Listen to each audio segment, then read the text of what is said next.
नड्डा जी की, अमित शाह जी की, येडियूरप्पा जी की, विजेंद्रಣ್ಣ जी की, श्याम प्रसाद मुखर्जी जी की। ಎಲ್ರಿಗೂ ನಮಸ್ಕಾರ. ಸನ್ಮಾನ್ಯ ಪ್ರಧಾನಮಂತ್ರಿಗಳಾದಂಥ ನರೇಂದ್ರ ಮೋದಿಜಿರವರು ಕಳೆದ 30ನೇ ತಾರೀಕಿನಿಂದ ಈ ತಿಂಗಳ 6ನೇ ತಾರೀಕಿನವರೆಗೆ ನಮ್ಮ ಸಂಘ ಪರಿವಾರದ ಸಂಸ್ಥಾಪಕರಲ್ಲಿ ಒಬ್ಬರಾದಂಥ ಡಾಕ್ಟರ್ ಶ್ಯಾಮ್ ಪ್ರಕಾಶ್ ಜಿಯವರ ಒಂದು ಪುಣ್ಯ ಸ್ಮರಣೆಯ ಅಂಗವಾಗಿ ದೇಶದ ಉದ್ದಗಲಕ್ಕೂ ಪರಿಸರ ಸಂರಕ್ಷಣೆ ಮಾಡುವ ಒಂದು ಗುರುತರ ಜವಾಬ್ದಾರಿಯನ್ನು ಭಾರತೀಯ ಜನತಾ ಪಕ್ಷದ ಕಾರ್ಯಕರ್ತರಿಗೆ ನೀಡಿದ್ದಾರೆ. ಈ ದಿವಸ ಏನು ಇವತ್ತು ವಾಸಣ್ಣ ಅವರು ಹೇಳ್ದಂಗೆ ನಮ್ಮ ನರೇಂದ್ರ ಮೋದಿಯವರು ನಮ್ಮ ಡಾಕ್ಟರ್ ಶ್ಯಾಮ್ ಪ್ರಸಾದ್ ಮುಖರ್ಜಿಯವರ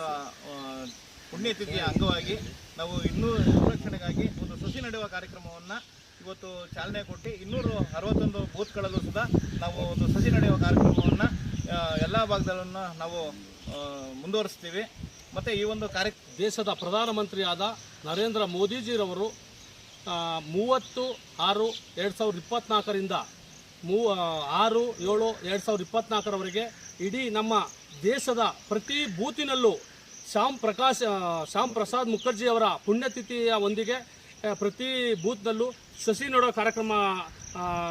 ಪ್ರಾರಂಭಿಸಿ ಇಡೀ ನಮ್ಮ ದೇಶದಲ್ಲಿ ನಾಡು ಉಳಿಸಿ ದೇಶ ಬೆಳೆಸಿ ಅನ್ನೋ ಕಾರ್ಯಕ್ರಮವನ್ನು ಚಾಲನೆ ಕೊಟ್ಟಿದ್ದಾರೆ. ಆ ಪ್ರಕಾರ ಡಾಕ್ಟರ್ ಶ್ಯಾಮ್ ಪ್ರಸಾದ್ ಮುಖರ್ಜಿಯವರ ಪುಣ್ಯತಿಥಿಯ ಸ್ಮರಣಾರ್ಥವಾಗಿ ಏನು ಒಂದು ಈ ಸಸಿ ನೆಡುವ ಕಾರ್ಯಕ್ರಮ ಮತ್ತು ಸ್ವಚ್ಛತಾ ಅಭಿಯಾನವನ್ನು ಏನು ನಮ್ಮ ರಾಜ್ಯಾಧ್ಯಕ್ಷರ ವಿಜೇಂದ್ರಣ್ಣ ಅವರ ಆದೇಶದ ಮೇರೆಗೆ ನಮ್ಮ ತಾಲೂಕಿನಲ್ಲಿ ಇವತ್ತು ಅಕ್ಕೆಬಾಳ್ ಮಾಶಕ್ತಿ ಕೇಂದ್ರದಲ್ಲಿ ಒಂದು ಸಸಿ ನೆಡುವ ಕಾರ್ಯಕ್ರಮವನ್ನು ನಾವು ಚಾಲನೆ ಕೊಟ್ಟಿದ್ದೀವಿ. ಒಂದು ಕರೆಗೆ ಇವತ್ತು ಶ್ಯಾಮ್ ಪ್ರಸಾದ್ ಮುಖರ್ಜಿ ಅವರ ಒಂದು ಪುಣ್ಯ ಸ್ಮರಣೆಯಂದು ನಮ್ಮ ರಾಜ್ಯಾಧ್ಯಕ್ಷರಾದಂಥ ವಿಜೇಂದ್ರಣ್ಣ ಅವರು ಹಾಗೂ ನಮ್ಮ ಜಿಲ್ಲಾ ಅಧ್ಯಕ್ಷರಾದಂಥ ಇಂದ್ರೇಶ್ ಅವರು ಕರೆ ಏನು ಕೊಟ್ಟಿದ್ದಾರೋ ಇವತ್ತು ಪ್ರತಿಯೊಂದು ಬೂತಲ್ಲೂ ಸಸಿ ನೆಡುವ ಕಾರ್ಯಕ್ರಮವನ್ನು ಈ ಕಾರ್ಯಕ್ರಮಕ್ಕೆ ಅಕ್ಕಿ ಹೆಬ್ಬಾಳಿನ ಬೂತ್ ನಂಬರ್ 200 ಮತ್ತು 201 203ರ ಬೂತಲ್ಲಿ ಬಂದು ಇವತ್ತು ಏನು ನಮ್ಮ ತಾಲೂಕಿನ